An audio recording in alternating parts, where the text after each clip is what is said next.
Previously on TrailRecon, we spent the last couple days in Death Valley exploring some old abandoned mines, some historic cabins. We got after it a bit on some technical trail sections. Of course, we soaked in the beautiful desert scenery. We overcame a couple challenges and had some memorable nights at camp with good friends and some great food. On this leg of our trip, we'll travel deeper into the national park and navigate our way down some challenging trail sections and explore some of the most scenic trails in the area. We'll visit an old ghost town, camp out overnight in an old abandoned cabin, enjoying some tasty food, and coming across something interesting in the middle of nowhere towards the end of our adventure. Stay tuned.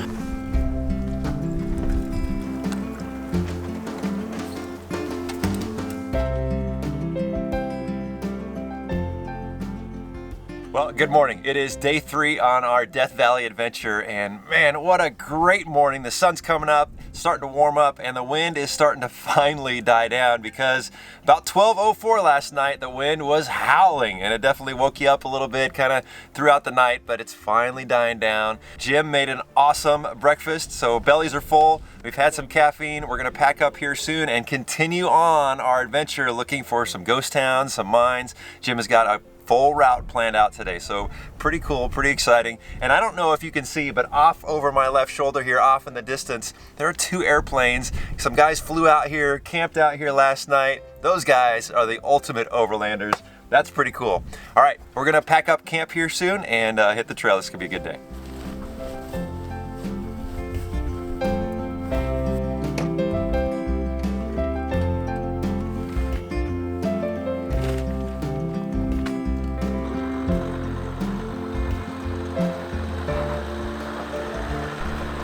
Just up the trail from where we were camped was the Saline Valley Warm Springs.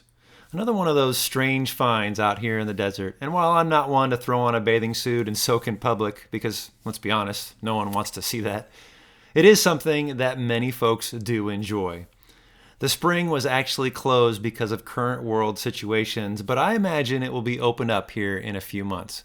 Pretty interesting little spot. Our first section of trail today would take us on a northeastern route heading along Steel Pass, which should offer up a few good obstacles along the way. And then we'll be working our way across the California and Nevada state line. So much more to see on this trip.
After laying down some good trail miles, the striped mountains came into view and we were soon entering the mouth of the Titus Canyon, which is a narrow technical section of trail. Our route was taking us down the obstacles, which is a bit easier, but some good tire placement and high clearance is still required here. I imagine taking some of these obstacles in the other directions would be a little more challenging and probably a lot more fun. Maybe next time.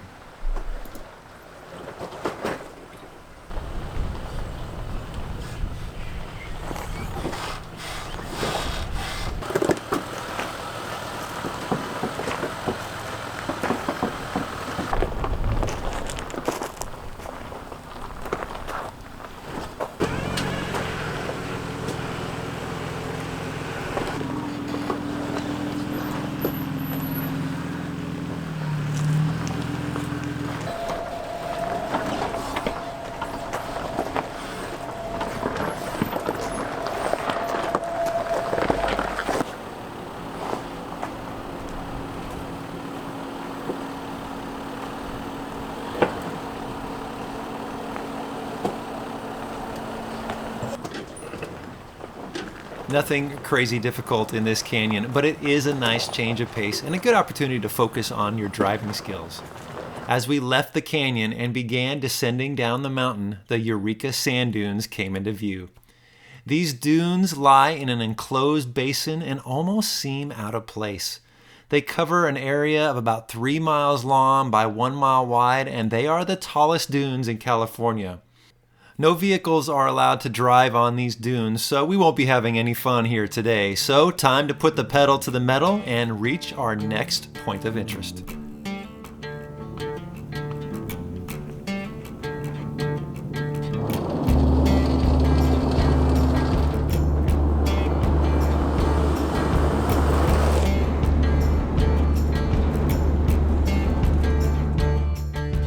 We made a brief stop at Crankshaft Crossing, another one of those desert quirks out here. Mostly so Marco could add some gas because he was getting pretty low on fuel. But a quick inspection of Josh's sway bar end links, they had both decided to shed their upper bolts. It's a pretty common problem on the Jeep. In fact, one of mine did the same thing on the way home. But no worries, this will just make for a smoother ride. Okay, a little bit further to go to our next destination.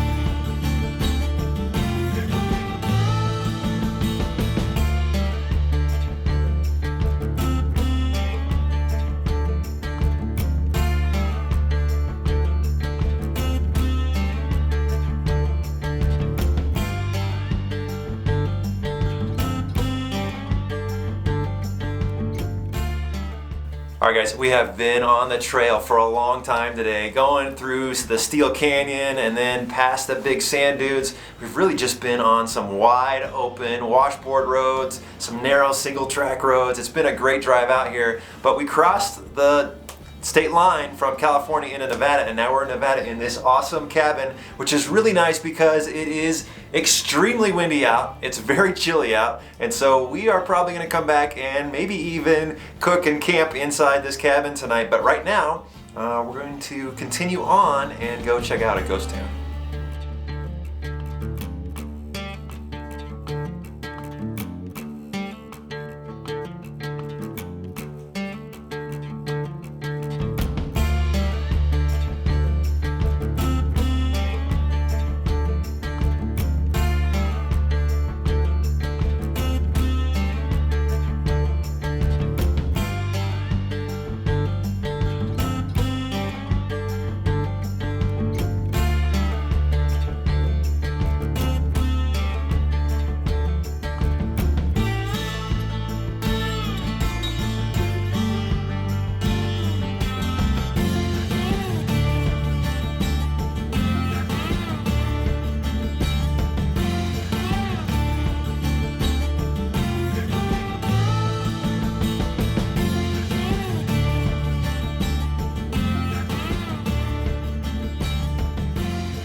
Well, we've been exploring the Gold Point ghost town here for a little while, and this place is amazing. There are so many cool old relics scattered all across the town. The saloon and this post office with all these old wanted posters. I mean, we could spend hours here just checking out all the cool stuff. This is a really cool hidden gem. I'm so thankful Jim brought us here.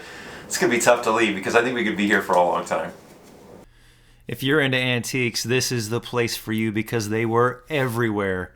The Gold Point Ghost Town is a great place to stop and visit. And we hung out and visited with one of the caretakers just for a bit to hear about the history of the place. We had arranged before our arrival to buy some fuel from the town because with over 180 trail miles, we were all running a bit low. We did have to say goodbye to Stacy here. But again, if it wasn't for her, Josh may have had to end his trip when he broke down 2 days ago. A big thanks to Stacy, she was the true hero. After all our gas tanks were full, we made the long drive back to the cabin, and thankfully, we still had the place all to ourselves.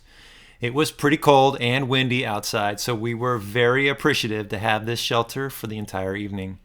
We got the stove going to warm up the place, and Josh volunteered to take on dinner duty. Well, Josh, I think this is the first time we've ever been at camp cooking in a cabin. This is very first It's pretty time. cool. Yeah. What are you making for dinner tonight? Gonna do some chicken with angel hair pasta. Nice, man. That sounds good. Yeah. And you guys are already hungry over there, aren't you? Yeah. Ready for this. Ready for chow. How warm is it in here? I don't know. It's nice. This is I'm nice. in a t-shirt. Cooking. Right. Of course. And it's like 36 degrees yeah, out. it's freezing. It's freezing outside, guys. It's literally freezing out there. As Jim was lighting the old Coleman lantern, I was wondering to myself, how many people actually don't know how to do this anymore? I think with the technology of LEDs that this may be a forgotten skill. I'm pretty blessed to hang out on adventures like this with two guys that not only enjoy cooking, but they're pretty good at it. Josh has made some great meals over the years, and tonight's dinner of chicken and pasta really hit the spot. Holy smokes. This is like 5-star restaurant. Josh, thanks for making dinner, middle man. of the Nevada desert. Smells so good, buddy. Thank you for cooking dinner. You are welcome.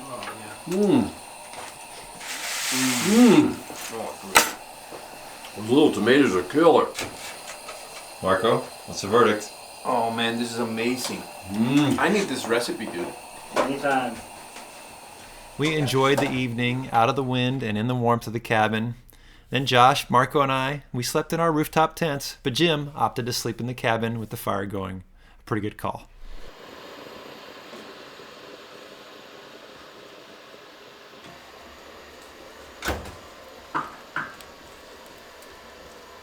Well, good morning. We're back in the cabin this morning because it was a very chilly night last night.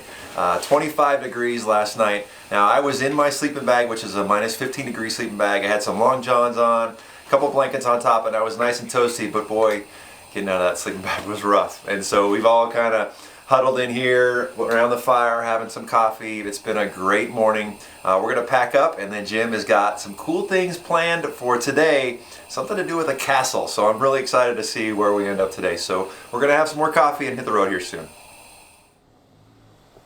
I am so glad that we had the opportunity to stay at this cabin. What a great place. Something I won't forget for a long time. And I hope I get a chance to come back again here someday. And yes, that's right. I did say we were heading towards a castle, but not in the medieval traditional sense that you might be thinking.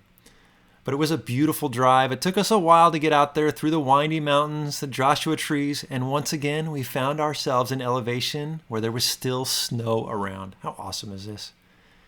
I honestly had no idea what to expect when we pulled up to the castle. I mean, we're literally in the middle of nowhere, and here is this massive building standing up on this mountain.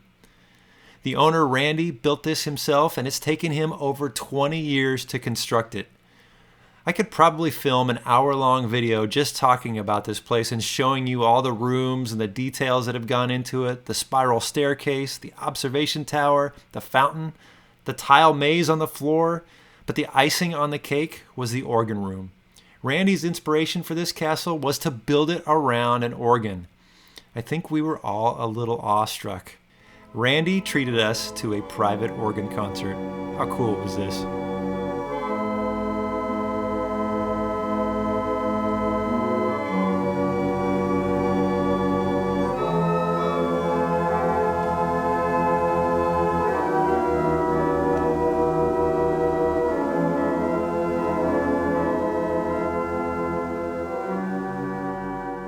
Such a unique find out here in the desert, and I'm so glad we made the stop. Okay, we've got another quick point of interest to visit, and then we'll be making our way down the famous Titus Canyon. Not many extraordinary people like him, you know. He's a great American.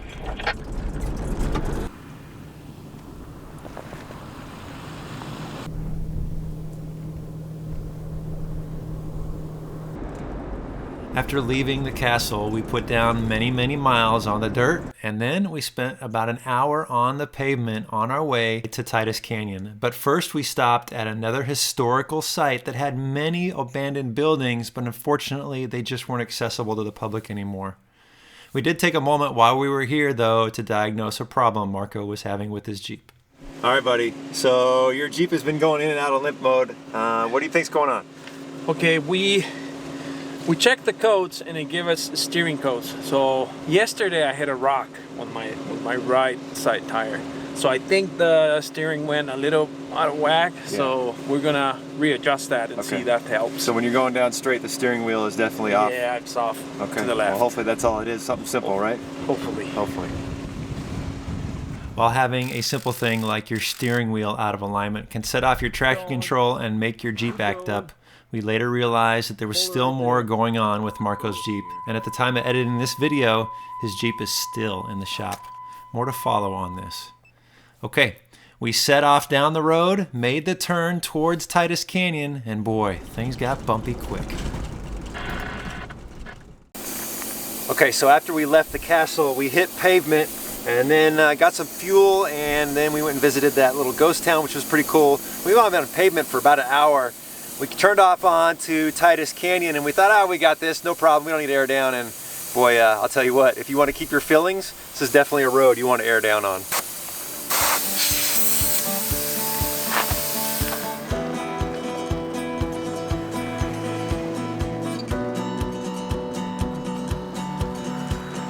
Titus Canyon is a popular 26-mile long straight-through trail that will take us from Nevada back into California.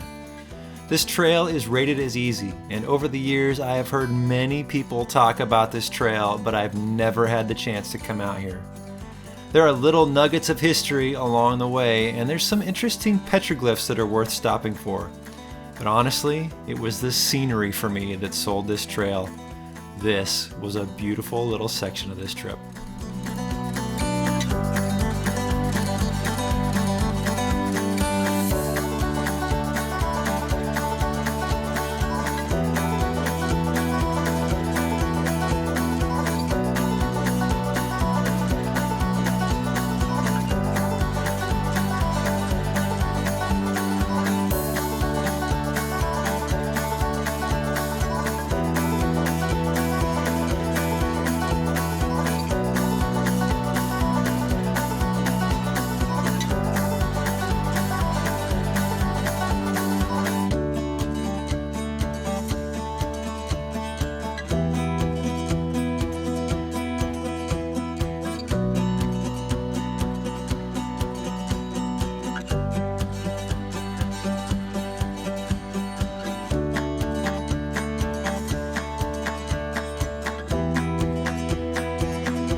Well, Titus Canyon is beautiful. These massive canyon walls just winding through here. The scenery has been amazing. And definitely an easy trail, worth coming out here to Death Valley. And what an awesome 4-day adventure this has been. I mean, we went from camping in the wind to rock crawling to visiting some cool mines and some old ghost towns. Of course, having some great meals. That has been, this has been one that's gonna be remembered forever, guys. And a big thanks to Jim for leading this trip. It's been so awesome seeing some of his favorite spots. A big thanks to my buddy Marco and Josh. We've got a whole lot more adventures coming up. Spring and summer are right in front of us, so we're going to be busy hitting the trails, doing some more camping. So make sure you subscribe to the channel and follow along. Thanks for watching, guys. We'll see you on the next video.